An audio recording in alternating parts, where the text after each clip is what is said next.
Yo, what's up? Welcome to Kinda Funny Games Daily for Tuesday, January 7th, 2020. I'm one of your hosts, Blessing Adeoye. And joining me, we have Greg Miller. Hi, everybody. It's me, Greg Miller. How you doing, man? I'm good. It's weird to be on this side of the table. Yeah, I was going to say, have you ever co-hosted? I have, and I know, the name is escaping me. The best friend who sends in all the stats has counted how many times I've been on the other side. It's usually, like Andrea, I think I did it once with, where I was coming in late, so she needed to actually drive the show and get everything prepared. Interesting. But this is going to be a regular occurrence now. Really? I want you getting swings with the bat. You know what I mean? Like, Man. I want to break it up. This is your show too, Blessing. Man, it feels weird. Yeah. To be honest, it feels odd. It's like, it's got to be great because we picked you from obscurity. Okay, Beast, nobody had heard of him, right? You and Alex Van Aken out there panhandling at PAX shows. Please give us some money, some food. And here we brought you. We tossed you the keys to the Cadillac. We said, just drive it, baby. Man, and now I'm here. Yeah. P.S. I Love You episode 1 for volume 2 is out, right? Yeah. It's crazy to see the reaction of it. That's out right now. People have Podcast been super services. positive. Yeah. People have been super great. It's been awesome to see. What did you think doing the show with me? I thought it was really fun. Yeah. Like I really enjoyed it. Felt supernatural. Or supernatural. There were like ghosts coming through. Exactly.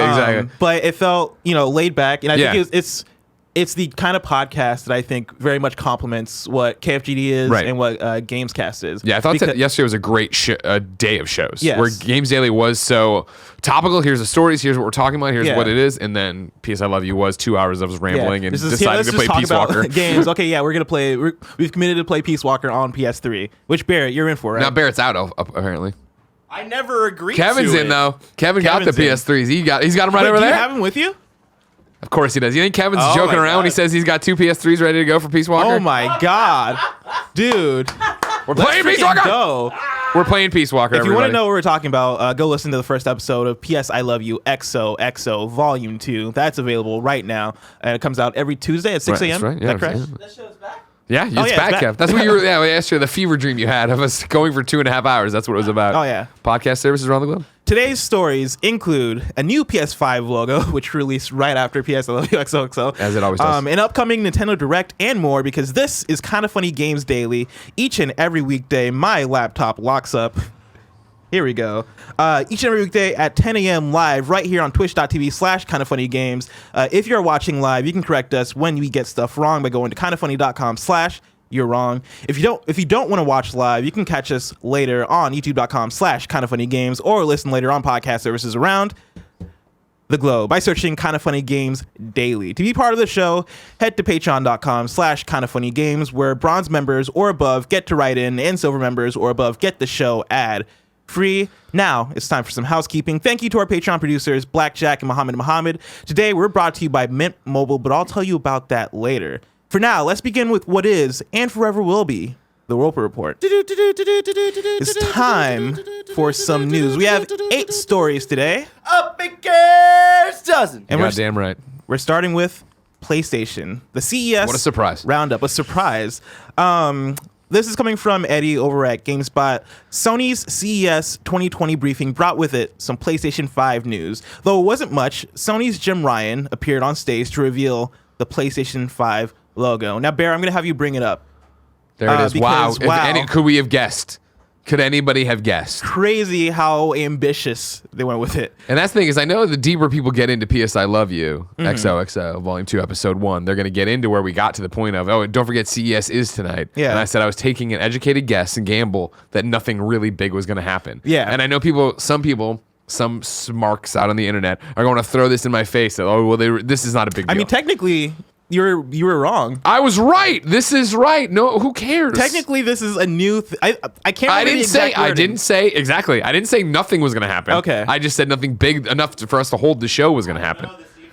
It's the thumbnail of the fucking episode, so it didn't work. It worked out in everybody's favor. Don't worry. But yeah, this is the PS5 logo is what we all kind of predicted. I've been seeing people have some negative opinions about the logo, which I don't get. The negative opinions, I think, are based on the fact that it doesn't look that much different, and it's a weird thing to announce when it's not that much different, but it gets away from making it look like piss, which was the big concern. If the 5 looked more like an S, then it looks like piss. Okay, I can see. I can see how that would turn out. But Ryan continued, or Eddie continues in the article, says, Ryan also spoke briefly about some of the features of the PlayStation 5, including 3D audio, sound, adaptive triggers for the new controller, a faster SSD to improve loading times, as well as ray tracing and an Ultra HD Blu-ray drive. Now, from what I understand, right, the Blu-ray drive is news. When that happened live, Tim was like, "Oh, finally," and I was like, "Oh, we didn't. I don't know. I don't pay attention to that." Because we've been waiting for this for a while. We thought it would be UHD Blu-ray for the PS4 Pro. Did they do that? No. That Did was I Xbox remember that. One X do it? Yeah. Why? I don't get it. So it's nice that all of the 4K Blu-rays I've been saving up for like the last year and a half will not go to waste with the PS5. How often are you watching a Blu-ray though? You know. A lot. Yeah, I feel like we're getting to the point where everything's just gonna be digital. It's Right. be great. When I want that nice Netflix. quality without the streaming weirdness, I want that 4K Blu-ray, Greg. It's 90% of the only thing I do with my Xbox. Huh. Yeah, Greg.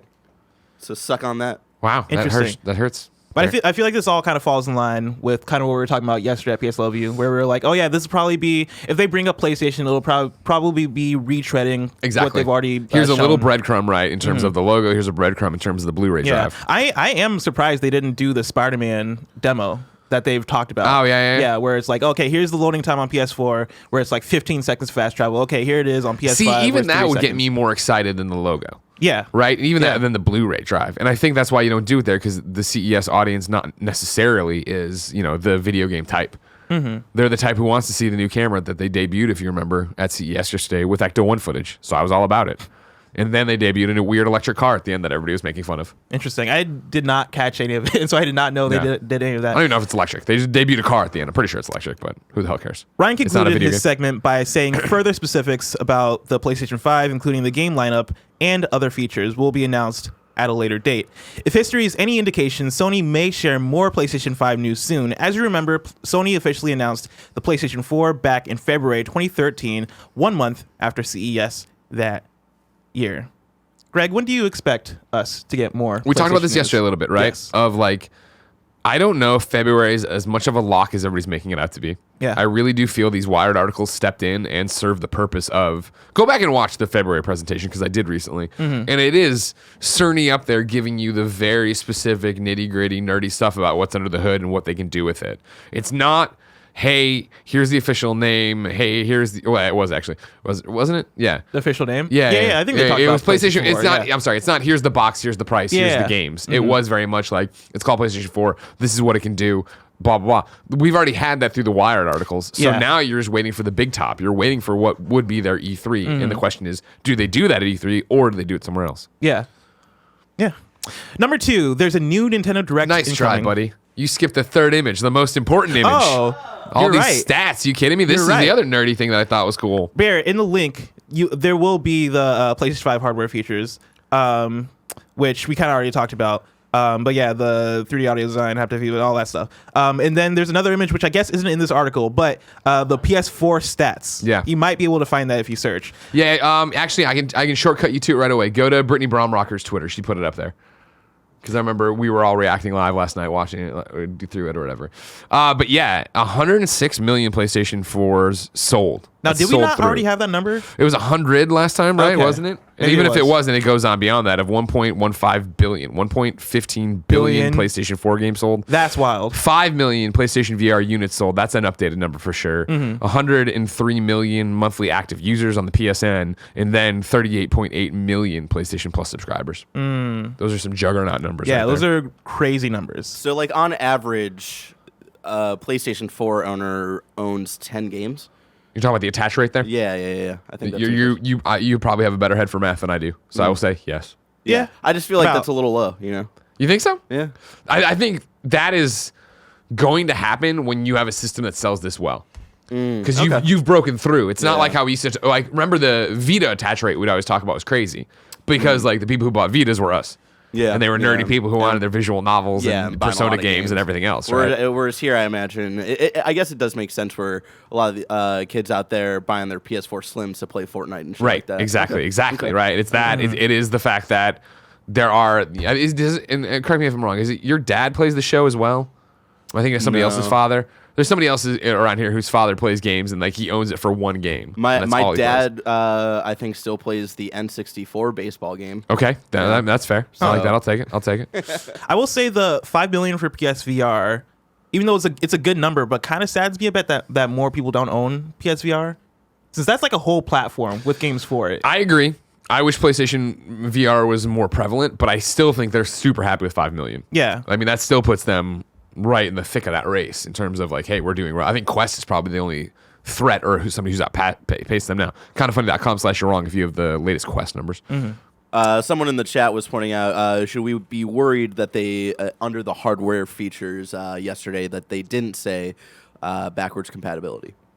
No. I don't think that's something that they're really going to be front facing as far as a marketing beat. Like that's not like a big thing for them. I think that'll be like in the background, like, oh, by the way, this can play PS4 games, and like, well, they've already confirmed that PS4 discs, I think, will be compatible. I don't think they said discs. I think that just PS4 games will be compatible with it. Because okay. my prediction is it'll be digital, but I don't know if discs will work in the PS5. That'd be nice. Yeah. Discs, I'm pretty sure they've said discs are Have they working. said discs? Also, we are getting a couple kind of funny you're wrongs here. Mainly correcting Tim because I don't pay attention to text and don't care. Lord of Pwn says we already knew the PS5 would have the UHD Blu-ray drive. It was mentioned in the Wired article. Interesting. Yeah. So everybody just glazed over that when they fell asleep reading the Wired article about teraflops and gigaflops and what it's like to have an SD. Yeah. But yeah, it's backwards compatible shit. and it's got to be backwards compatible with the discs.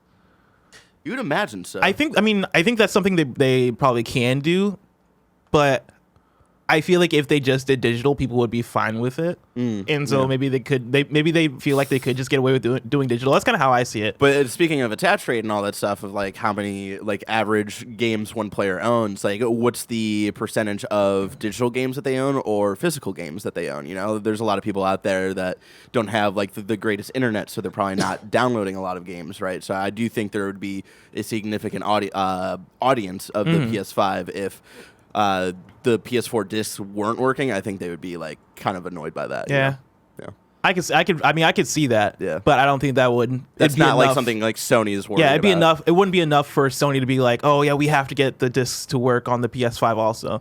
But yeah, another reason I don't think it'll be like a front facing like, oh, backwards compatibility, like they won't be hyping that up as much, is because Xbox I think still does that better, because you can play original Xbox games on the Xbox One.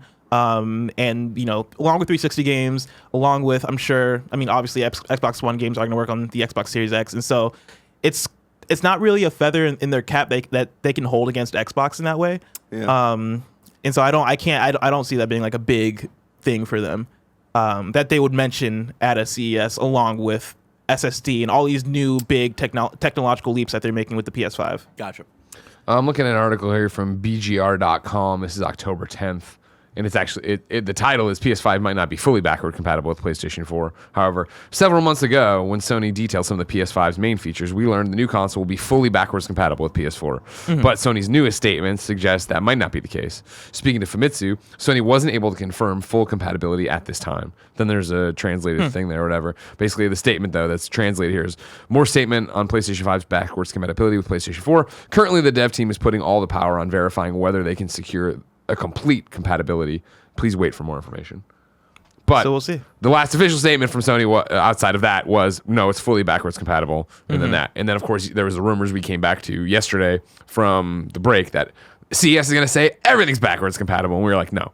They want to do that at CES and they want to do it. It's back to what we're talking about. I just don't think, in terms of it not being a bullet point there, doesn't worry me, because I think for the general tech reporter that's there, I don't think they exactly understand what that means, let alone that it's only let's say the original statement is still 100% correct. It's only backwards compatible with PS4. You have to get into such specifics with it. Why even bother putting it on there? Yeah. And Charles J says Oculus Quest has sold 400K, so 400,000 units as of October. Interesting. Number 2. There's a new Nintendo Direct incoming. This comes from Nintendo's Twitter. Nintendo tweets, tune in on January 9th, which is this Thursday at 6:30 a.m. Pacific time for roughly 20 minutes of new Pokemon information in a live-streamed Pokemon Direct presentation. Now, I expect we probably won't do anything here for that. Sometimes Tim's crazy. I don't think he's this crazy. Okay, because I was going to say, for something that's Pokemon specific, Yeah. coming in at 6:30 a.m., might be a bit much. Leading into Sword and Shield, he probably would have done it. Yeah. But I think now that we're post, what is this going to be? Is Tim here? I don't know. Nah, Could I don't like to think ask so. him what he I'll thinks? Yeah, like in a post Sword and Shield world where like he was definitely like lower on the game of liking it than I was, you know, like I don't see ourselves doing anything for that. Part of me hopes that this is Pokemon Sleep, because I want an update on that. It's just 20 minutes of Pokemon just Sleep. 20 minutes of a dude sleeping on stream. Hello? Tim, you're live with Blessing and Greg on Kind of Funny Games Daily. How are you? Fantastic. How are you? Great. We were wondering what you think this Pokemon Nintendo Direct tomorrow is going to be about. So here's the thing. It's probably going to talk about Pokemon Home a little bit, maybe Pokemon Sleep, but for them to be talking 20 minutes, I'm assuming we're getting some DLC, probably some more raid battles in Sword and Shield. But the get high moment would be Sinnoh remakes. That's Gen 4 on the DS. Okay. What are you predicting? Are you predicting you get those remakes? I'm feeling pretty good about that. Now the thing is, there's a less get high moment, which would be let's go. I don't know, Meryl and some other Gen 2 Pokemon for Johto. Sure. And I can see that being pretty likely as well because I feel like those are a little bit easier to bang out quickly. Are you planning on waking up and being here for a live stream at 6:30? Yeah, I am. Really? Wow, there you go. Oh, wow. There you go, everybody. As soon as he started talking about it, I was like, oh, that's too much. Yeah, if I had to predict what's going to be there, I think it's going to be Let's Go Johto remix. Okay. I don't know. All right. Blessing doesn't buy it. I don't buy it. All right, bye. Corey Amodio writes in and says, with Nintendo having their first Direct of the year dedicated to Pokemon, what can/should we expect to see? New game announcements already, or updates to Sword and Shield, or Pokemon, or just Pokemon Home and Sleep? Thanks from a new Patreon sub.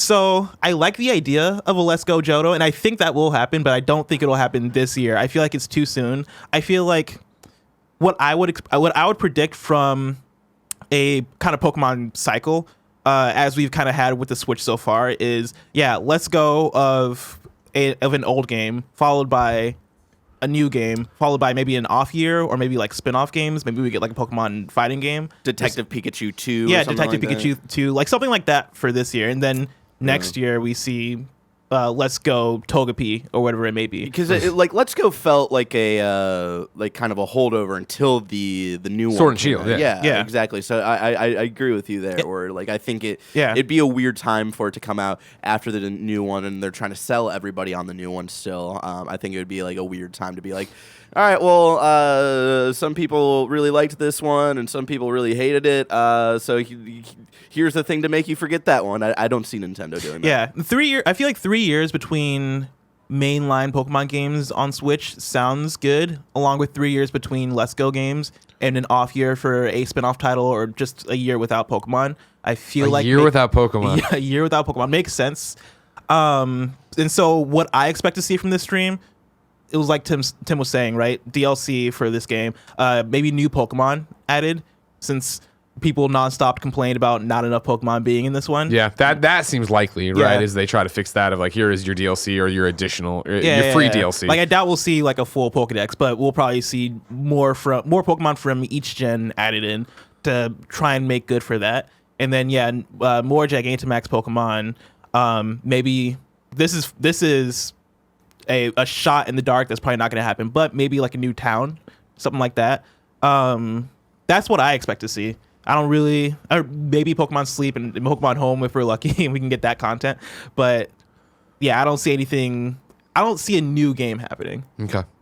But I like to see. I might be down to wake up early and come in with Tim. Well, you have and to do that. now. Oh, do I have to? I definitely am not going to do it. no. I'm not going to come in here and talk about Porygon and Bulbasaur. I don't, you know what I mean? Like, I'm not going to do that. I feel Name one more. Squirrel Bunny. All right. I'll give you Yeah, that. all right, good. I got him there. The Magpie, too. Number 3. Wait, hold on. Before we go, yeah. because you knew more about Pokemon than I expected you to know. Are you a Pokemon fan? I don't know your lineage with this. I played and beat Pokemon Sword and Shield. I grew up with Pokemon, but I Okay. stopped playing after Gen 3. And so after the Game Boy Advance games, Ruby Okay. and Sapphire, I stopped playing because I didn't have a DS or a 3DS. Yeah. But I've always been a fan of Pokemon. I just skipped some of the games. Okay. So I'm more of like a casual fan at this point, or just a Filthy lapsed casual, got fan it. that's come back. That's kind of where I'm at. Makes sense to me. Yeah. Number 3, 10 million Mario Maker levels have been made. And this comes from Nintendo's Twitter account. Thanks to the creativity of makers around the world, there are now over 10 million playable courses in Super Mario Maker 2. To celebrate, you can now upload up to 100 courses to Course World. So Wow. yeah, you can upload 100 courses. So Dan have fun, Reichert out everybody. there torturing everybody in the world. Oh, yeah. Number 4, Platinum Games receives capital investment from Tencent Holdings to expand into self-publishing. This comes from Sal Romano of Gamatsu.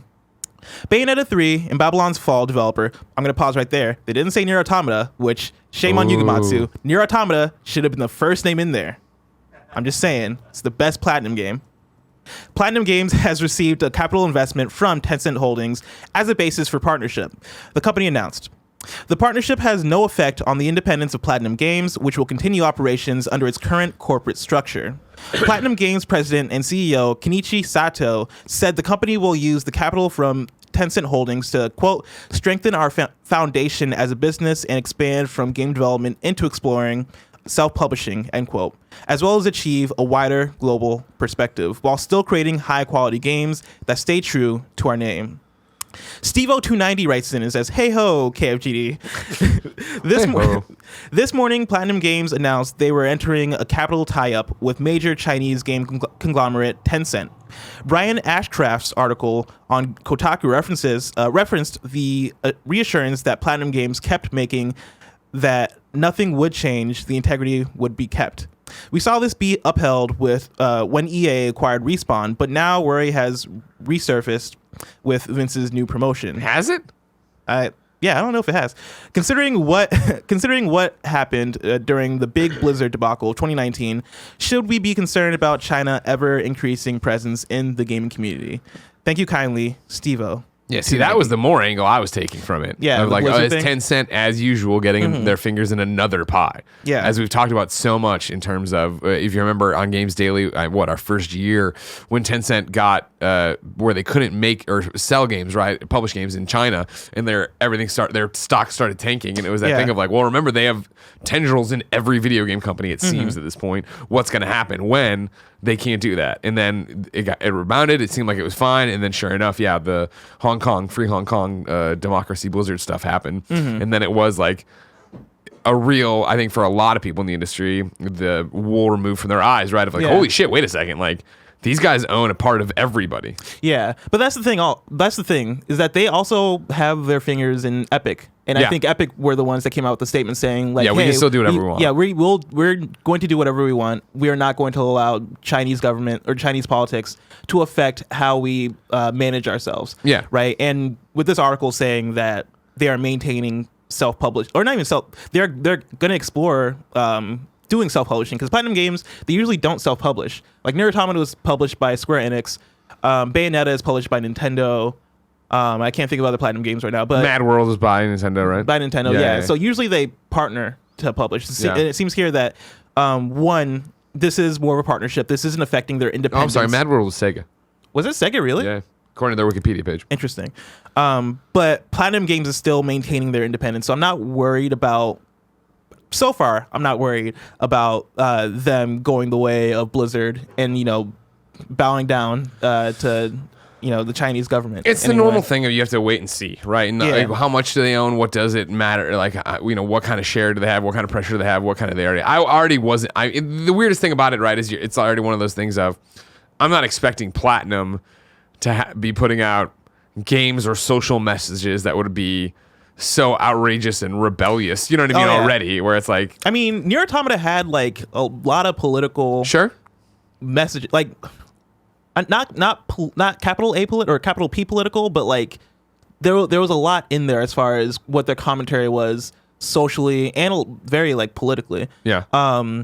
But yeah, I don't think it's in the way that like they can't really ban a player from playing Nier Automata because they're saying free Hong Kong, right? Like they don't owning like esports type games that could happen. Yeah. Nor do I see them really commenting in their games specifically on things having to do with the Chinese government in that way that wouldn't really alter the messaging of their games. Yeah. And so I think it has to be so on the nose, it seems, for what we even expect what we think's happening behind the scenes for Tencent or whoever to get off the bench and be like that. Yeah. Even the Blizzard thing, right? Where it's still unclear if that was somebody told you to do that or if you just over course corrected because you understand who your parent companies are or where people are.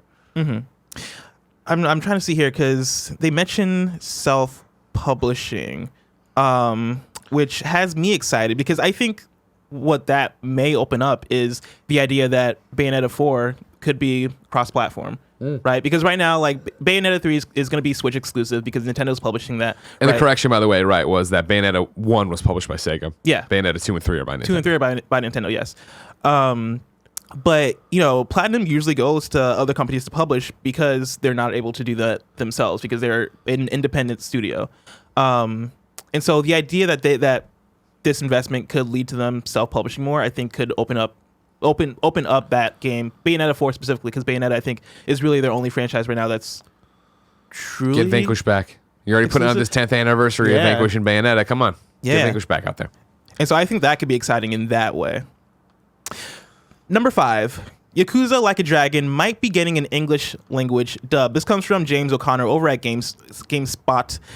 Yakuza Like a Dragon, the next game in the Yakuza series, might be getting an English dub, while the first Yakuza on PS2 received a much derided dub when it released outside of Japan. Subsequent entries have been in Japanese only. Now it looks like the latest Yakuza might give players the option of playing in English. An eagle-eyed fan on forum Reset Era noticed that the game was listed on the site for PCB Productions, with the studio receiving a credit for, quote, talent direction, mocap, vocap, dialogue production in the game. This suggests that they have worked on an English language track for the game, and the credit has since been removed. The company is based in Los Angeles and has produced English dialogue for Persona 2 through 4, Catherine, and several other Japanese titles. Yakuza developer Ryu Ga Gotoku Studio also included an English language voice option in their 2019 game Judgment, and since the latest Yakuza introduces a fresh new cast, it makes sense to add English voice acting to the game despite not doing so with previous Yakuza titles. PCB Productions handle talent, direction, and dialogue production on the title. This is, it's worth noting, not absolute confirmation that Yakuza Like a Dragon will definitely receive an English language voice track. However, it seems very likely. I'm going to go ahead and say it. I think it's pretty much a lock. 100%. I think Judgment found not more success, but definitely was an easier pill to swallow for people got excited for it. I forget the director, and none of the screen people are in here, but the director of Parasite, right, just won a Golden Globe. Yes. And when he got up there, he's right. I'm paraphrasing, but his speech basically had a line in it that was like, there's a world of amazing film if you can get over the 1-inch barrier of captions. Yeah. Like, right, if you can get over subtitles.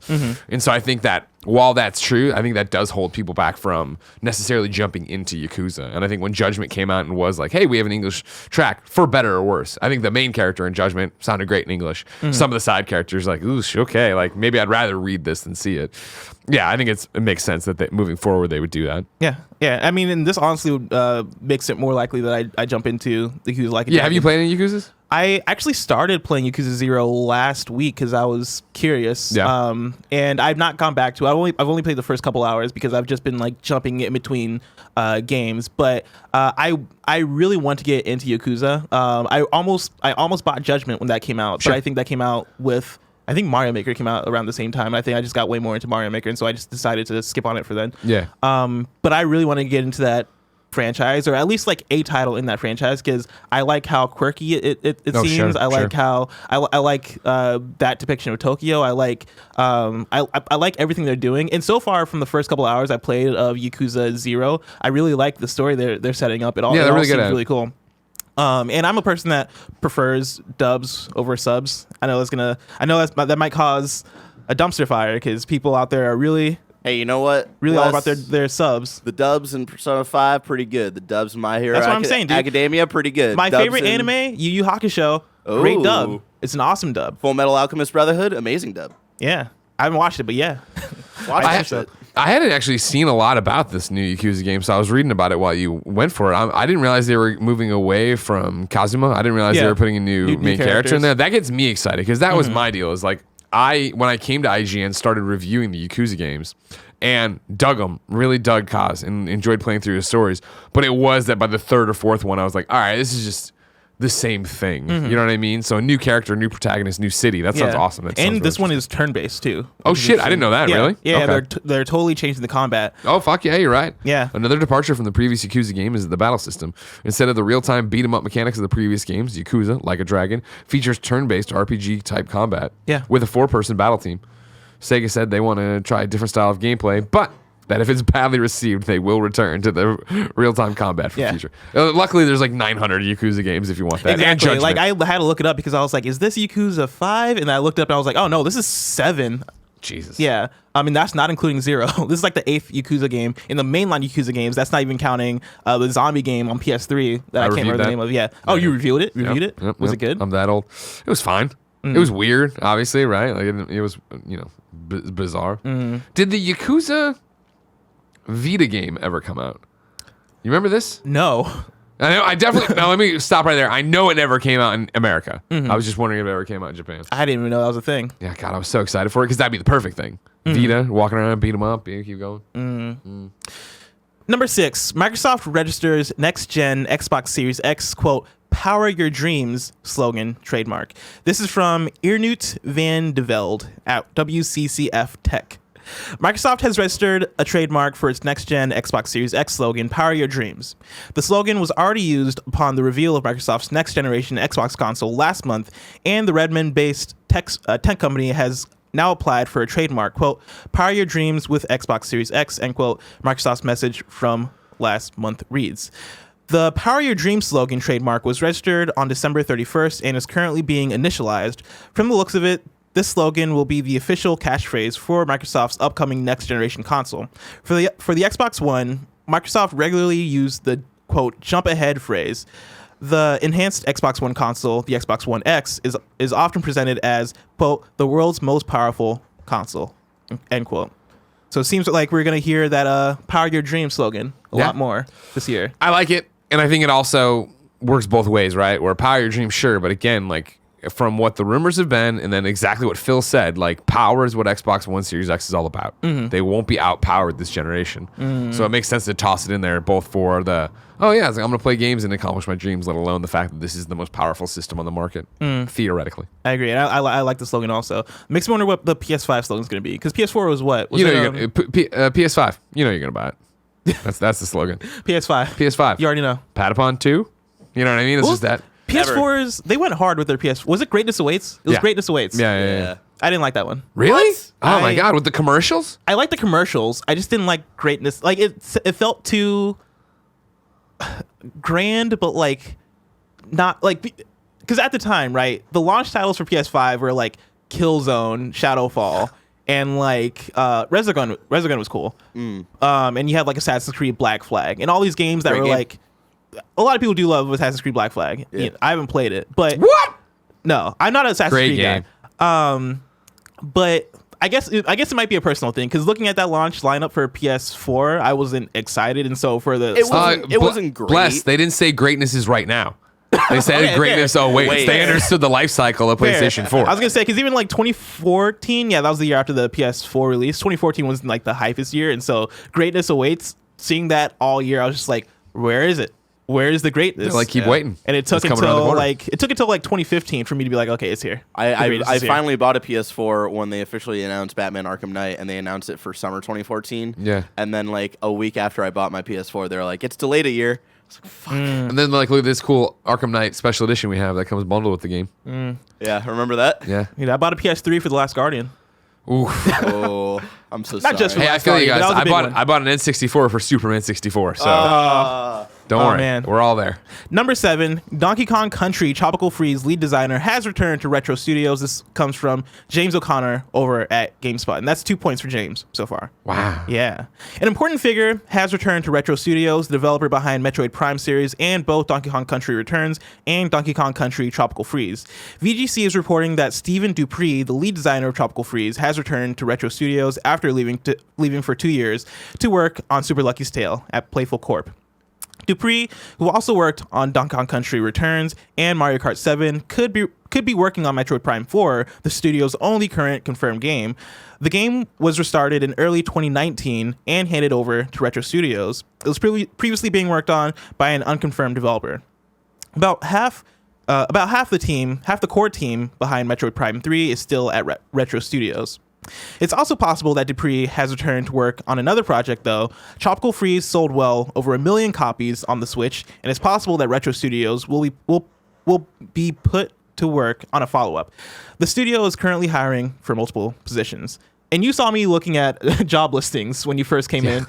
Day 2 on the job. I look at the Nintendo job listings. Yeah. I'm like, really, Bless? Already? Greg was like, "Oh, okay. Well, I guess it was a good run. You had a good run. But that's actually what I was looking. I was looking like I was looking to see like, okay, what are the job listings? Like, does this look like they're working on a new game? And they are like hiring for a lot of like lead positions. And so it's. So do you think this is what they're making?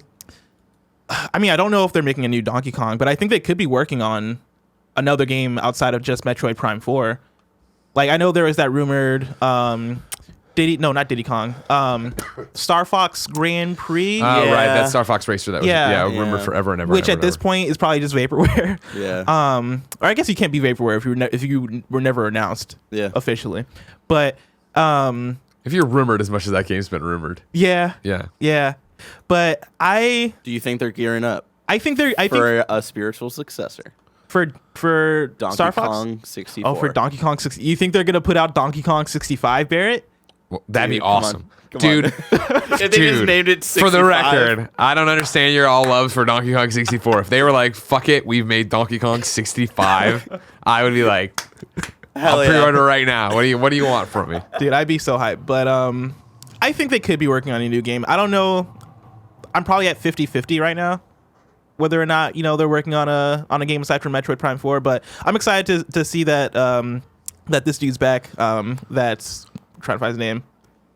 His name's not From your article? Yes. Donkey Kong Stephen Dupree. Okay, I'm happy to see that Dupree's back because the Donkey Kong Country Returns and Tropical Freeze, both excellent games, and It's cool to see them get the band back together, right? Yeah. It's cool to see him go out and try to do something else. I should say try. Go That's make exciting. Super Lucky Tail, come back, and then hopefully get back to what the IP and properties they work with there. Yeah. Number 8, and this is our last story of the day. Will there be a Destiny movie or TV show? Bungie Dev says, quote, anything is possible. This comes from Eddie over at GameSpot. And I think this is too for Eddie also. I haven't been keeping track. It is. A lot of GameSpot news on here, dude. you know? Eddie and James tied right now. Will Bungie's Destiny become the latest video game to be adapted for a TV show or a movie? It's too soon to say for sure, but design lead Robbie Stevens said in a new interview that all possibilities are on the table. He told The Hollywood Reporter that because Bungie owns the Destiny IP, the studio controls the franchise completely, and this includes any transmedia efforts. Quote, anything is possible, he said, about the Destiny series expanding beyond video games. Quote, one of the advantages of Bungie fully owning the Destiny IP is that we have the freedom to make those choices whenever we think the time is right. That's all I can say about it, end quote. The Destiny series is known for its narrative depth. There is a lot going on in the sci-fi world. As such, it would seem the Destiny series is a rich tapestry for storytelling beyond games. However, as of yet, there have been no transmedia projects for Destiny on TV or the big screen. Greg, would you be hyped for a Destiny TV show and or movie? No. No? Would Really? you? Is Destiny when we think about Destiny, why we enjoy playing Destiny or enjoyed playing Destiny? Is it the story? I think a lot of people really like the story and the lore of that world. I mean, for full disclosure, of course, I'm not that big of a Destiny fan. I platinum Destiny 2. I haven't come back since it launched. Destiny 1 I played for a while, but I never, fell in love with where I couldn't put it down. Whenever I hear fucking Fran talk about it, he's not talking about, oh man, the Traveler and this and the Light and the Guardians. Like, he's just like, oh man, I gotta get my freaking sniper rifle. I'll tell you when I think it was Forsaken. That was like the Cade 6 one. When that came out, I have a few friends that are very into Destiny, and they talk all about like, oh man, I can't believe this happened, or this thing happened with Cade 6. Oh, these two villain characters, they're awesome. All this stuff. Like, I'm often surprised by how whenever a new like big expansion drops for Destiny, the ones that hit, because I know like every now and then Sometimes you have expansions for Destiny where people are just like, okay, that wasn't all that. But when the big ones hit, it seems like the things that people are pulled into, at least one of the things is the story and the lore there. It's a cool world. Yeah. I have no doubt you can make a cool show or movie out of it. It's just like, it's the normal thing of, I don't know why we're trying to chase it all the time. And I understand for Bungie in particular, getting this question, being the people who own their, future now with their having the IP, not having any parent company to worry about. I get why they want to keep those doors open and have those conversations. I just feel like it's the same way of like World of Warcraft when the Warcraft movie happened, right? It's just like, all right, well, you like the game for a reason. You don't necessarily like the movie for the same reason. I like Destiny for running around and shooting. I like raiding. I like, not knowing what I'm doing and wasting in quotes 4 hours. In the end, I had a great time, even though we didn't accomplish the task. See, I see it as more of like a Witcher thing. Sure. Where the Witcher Netflix show came out, and like we talked about, I think yesterday, about like how we played that, or you played that, yeah, or you watched that. I mean, and you went and played the game, yeah, booted up the game, and you and Jen played it, right? But even then, I feel, and that could happen. That can go both ways, right? Because you're making a good point of with The Witcher, right? I restarted the game because I felt I knew Geralt better, right? Because of what I had seen in the show and understood his motivations, understood that. The problem there is that in Destiny, whose perspective are we getting it from, right? Is it going to be, it have to be from like the Kid 6's perspective or that team's, but it's like you then don't have any anchor in that battle as who you are, since it's a different kind of role-playing game, right? Yeah. This is an MMORPG. I think that's a good point. Yeah. But yeah. You could definitely do it and learn more about the Forsaken and the Fallen and I'm thinking of all the robots I shot with their weird bubbly eye that then it would blow out of their chest. The hive or whatever. Yeah, exactly. Yeah. Like you would get more about that. The Traveler always did seem cool and what the light was. I like Destiny. I'm not trying to say I don't like Destiny. I'm just saying it's like, okay, cool. You're gonna try. And not to mention this is such. Anything's possible. Well, sure. Yeah, if somebody interviews me tomorrow, like, hey, Greg, are they ever gonna make a kind of funny movie? I'm like, anything's possible. Yeah, no, for sure. But I think for me though, if you were to ask me like 10 video game franchises, really, you could see being adapted into a Netflix series, I think I might put Destiny in that. Wow. Just because, just from the ways I hear people talk about it, yeah. and I think I think the point you're making with The Witcher, which is I think a good one, is that like you have the character of Geralt that you can connect to, yeah, and you have characters in that story, and if everything is kind of being adapted in a way where it's like, okay, yeah, the Witcher in the books and the Witcher in the movie and the Witcher in the game, you're kind of getting similar stories there, and you're just seeing that story told in slightly different ways. Yeah. Whereas in Destiny, I feel like Destiny is more of a world, and if you make a Destiny show, you couldn't make a Destiny show where the main character is the character you're playing in Destiny, because you're playing, for the most part, a voiceless character. Sure. Just like a protagonist that you're creating, who is the I forget what they're called in the Destiny. Guardian. The Guardian. Yeah. You're One of playing the Guardians, Yeah, yeah. you're playing one of the Guardians, right? In a I guess team full of Guardians. Sure. Right. And so if you made a Destiny show, it would have to be like, okay, maybe you do make it about Kate 6, or you make it about these specific characters in the world, or you make it about a team of Guardians that are going on and doing their own thing. But like it doesn't have that same sense of, all right, here's this arc, here's this next arc, here's this next arc. That is side by side with the game. That is doing the same things, because like these characters need their own treatment, if that makes sense. Yeah, 100%. Yeah. And you also then get pigeonholed in of like, who is, other than Cade 6, I know there's the whole team, and I know there's the Shacks, right, yelling at me when I'm playing PvP. Like, it's such a fine line to walk with a game like that is its own universe, right? That is more than, I think, just a game to so many people. It is its own universe. It is its own world. It's possible for sure, but like, even if I'm thinking Netflix, I feel like that's a bad fit for it. I think a movie's better, because Netflix, I feel like, what the budget, like you're in space. Like at what point, like, you're not going to get a Mandalorian budget off of that, right? Like you have on Disney Plus. So even Mandalorian, we're watching for in review, and we'd be like, this effect didn't look good. That effect didn't look good. For something set completely in space, I feel like it'd be weird to make it a Netflix show. And then granted, I know there's 100 Netflix shows that have been set in space probably. But I'm saying in the budget you'd want for this, let alone for a season 1. Whereas with a movie, I think it'd be easier to tell the tale of the Traveler and your ghost, or a ghost coming and finding a Guardian and waking them up and taking them on their journey and starting the whole game that way. Well, a Destiny TV show and or movie and or Netflix series is so far away, Greg. It is. If I wanted to know what is coming to the mom and grop shops today, where would I look? You'd go to the official list of upcoming software across each and every platform, as listed by the Kind of Funny Games Daily Show hosts each and every weekday. Yeah. Before I get to out today, I'm going to read the ads since we're pretty far in the show. If you're still using one of the big wireless providers this year, have you asked yourself, what are you paying for? Between expensive retail stores, inflated prices, and hidden fees, you're being taken advantage of because they know you'll pay. Enter Mint Mobile. Mint Mobile provides the same premium network coverage you're used to, but at a fraction of the cost because everything is online. Mint Mobile saves on retail locations and overhead, then passes those savings directly to you. Tim got this for his mom, and it's been a lifesaver. Mint Mobile makes it easy to cut your wireless bill down to just $15 a month.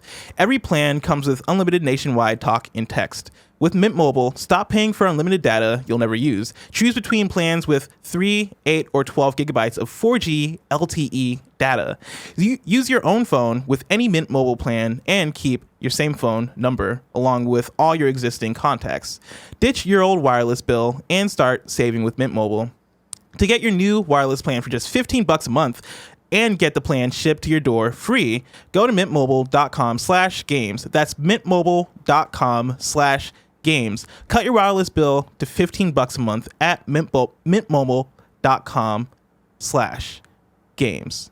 Out today, we have Cursed Caves for PC, Chico for PC, Avabel Online for PC, Regions of Ruin for Xbox One, and Red Dead Online kicks off 2020 with new permanent clothing additions to the Wheeler Rawson & Co. catalog, a featured free aim series highlighting all capture game modes and much more. Plus, players who reach Moonshiner Rank 3 before January 13th will be rewarded an exclusive colorway of Kelly boots, while bootleggers who flavor It's not so easy, huh? No, it's just that everybody's always like, "Oh, Greg can't read." I don't understand what any of this means. Is why I'm laughing.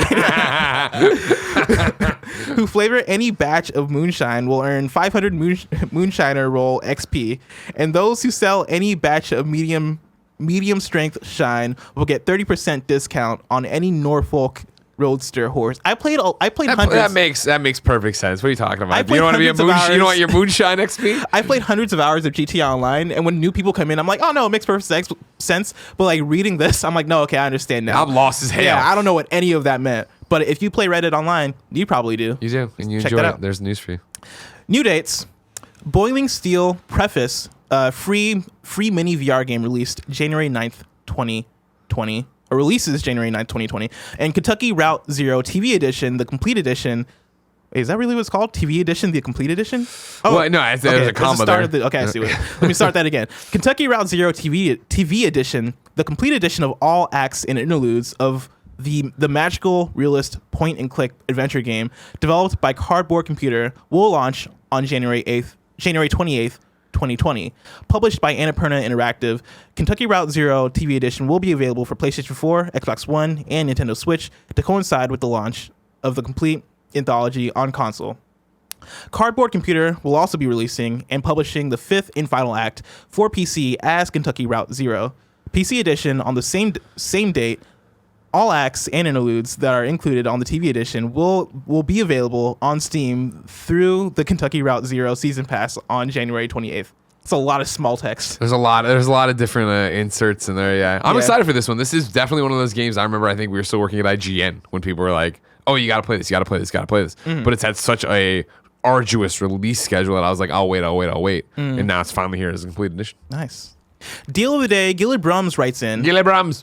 And says, Amazon is currently running a promotion where you can nab 2 months of Xbox Game Pass Ultimate for the price of one at $15. I've ran the numbers. That's $7.50 a month.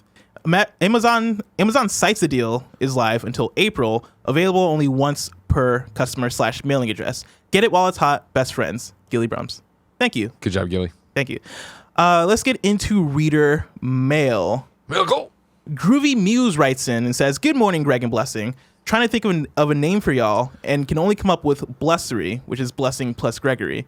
I don't like it. All right. I don't like we'll work on it. We'll keep workshopping it. We'll keep workshopping. With Sony's reveal of the innovative PS5 console name, what's been your favorite console name of all time? Additionally, what's been your least favorite? My personal favorite is the GameCube. It perfectly encapsulates what that system was, a cube that played games. My least favorite, the Dreamcast. Thank you to all of you for making my commutes bearable, and I'm excited to be a new patron for what you have in store. Really quick, everybody in the chat is saying gressing. Gressing? That Gressing. sounds like a verb. So, That It sounds aggressive, and it also sounds like salad dressing, but I'm Yeah. not against it. yeah.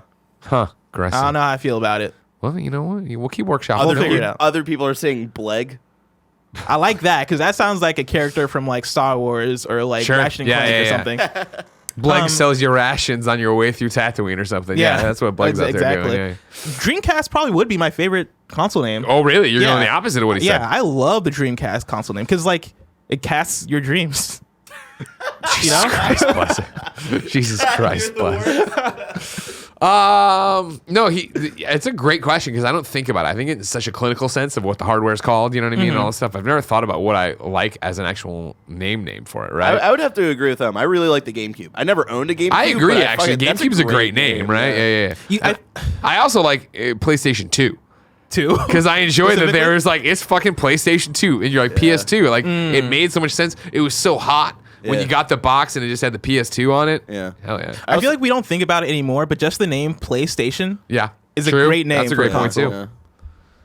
Yeah, Super Nintendo NES. 64. No, that's an awful That's name. that's not Atari that's not the greatest name. Jaguar. Super Nintendo. Super Nintendo. That was Super a good Nintendo's one, too. pretty That was a good. good name, too. That's a great yeah, one. Yeah. Yeah.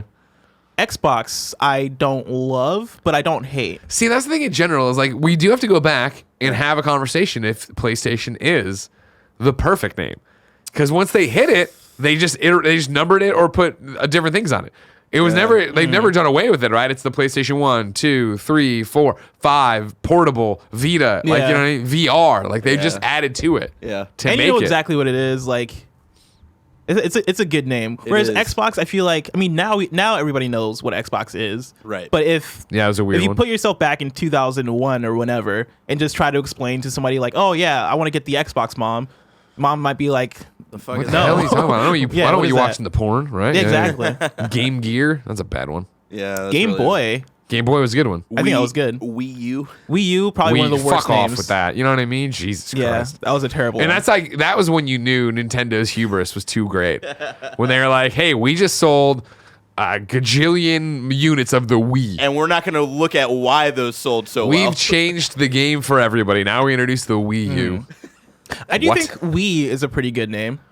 Like God. at first glance, I think it's weird, but I feel like over time, the Wii has like kind of cemented itself as like being like a.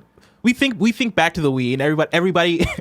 Actually, now that I say it out loud more and more, no, it's not a good name because it does. Thank you. You can pun it really easily. I would say I didn't like Switch when it was first announced, but the Switch name fucking grew on me, especially when they got like the branding like really strong, like up into the release of that console. Like I really started to like that. Well, that's what you Yeah. talk about when you talk about Switch and you talk about Wii, right? It is the fact that Nintendo had weird ideas and owned them. Now Wii U Yes. they couldn't own. They tried, they just couldn't do it. Yeah, and now that I think about the Wii more, I think the thing that I liked about the Wii is how the logo looked on screen, right? When you have the WII, like the way that Nintendo had it, like against the white background with the silver letters. I liked how that looks, and it looks clean. When you say it out loud, it sounds dumb. Yeah, but again, like it's such common nomenclature at this point. Like that, I Yes, think, speaks yeah. to the fact of how successful it was. Because I do remember when that got announced, when we were like, "What? The Wii? What are you talking about?" And they're like, "Oh, well, the Mii's too." And they're like, "Oh my God, you guys are off your rockers." And then we Yeah. all got it. And we were like, "This is the future of and games." Mii's still exist to this day.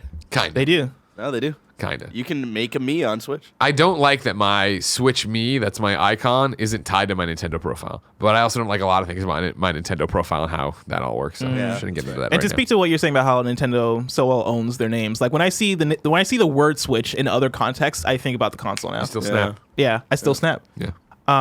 So yeah, it's a great name.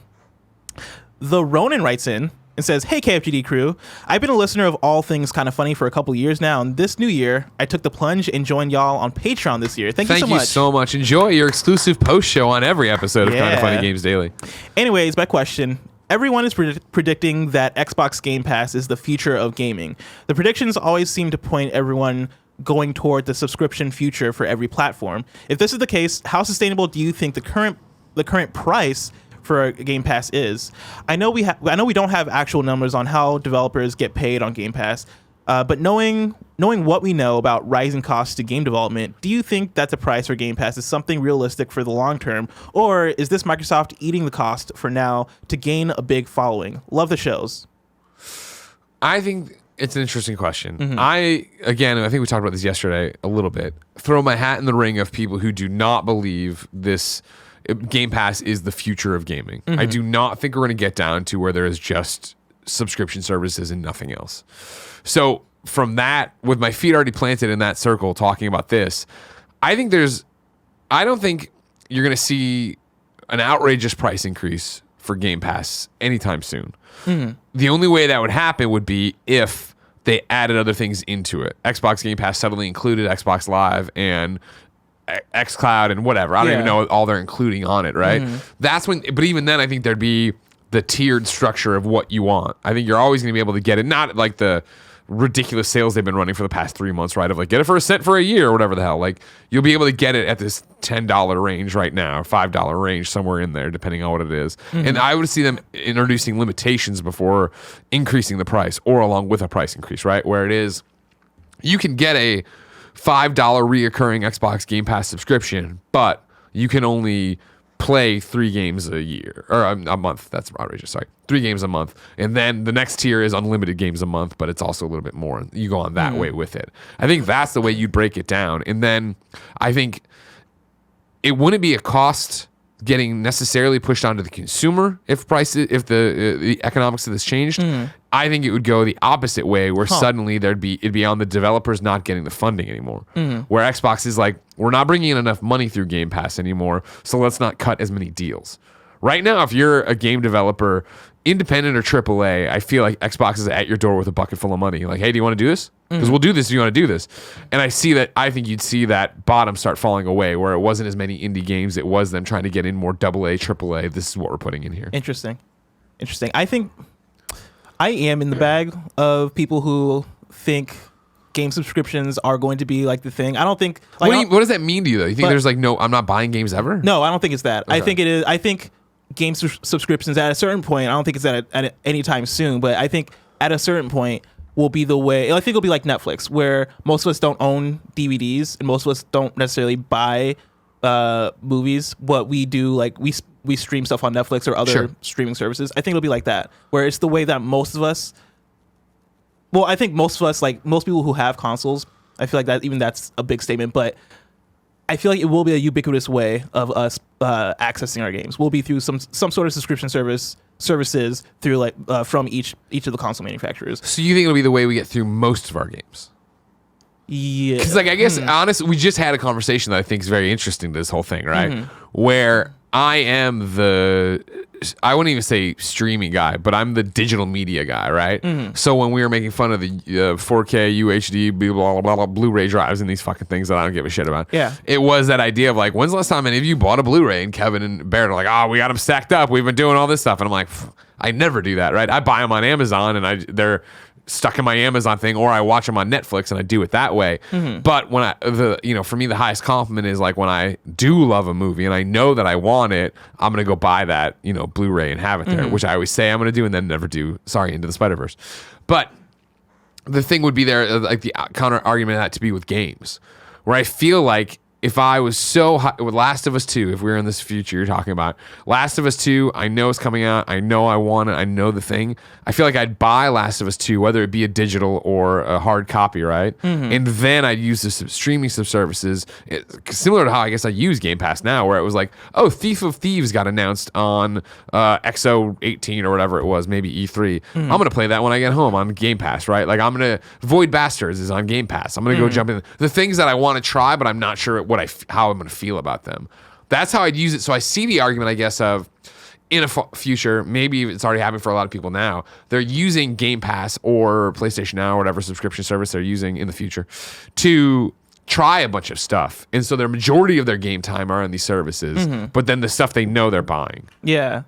And the more I think about it, like I've been trying to figure out, like, okay, how do we consume new movies and how does that compare to games? And like, the difference with movies is movies come out to theaters. Sure. And for me, like when a movie comes out to DVD or home video or whatever, and I want to watch it, and it's not on any of the services because it's brand new.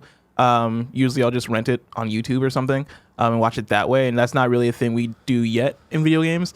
But yeah, I don't know.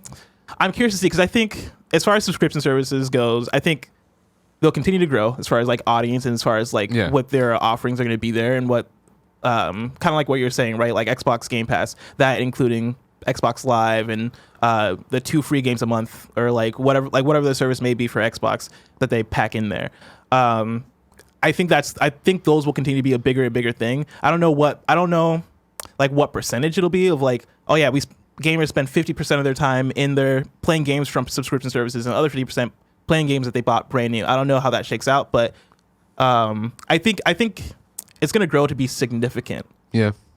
Maybe not most. Maybe it's like a 25-75 thing. The problem too, I think, is it's always so not short-sighted. I mean, obviously, part of the job is prognosticating and predicting and trying to read trends. This industry year over year changes so fast.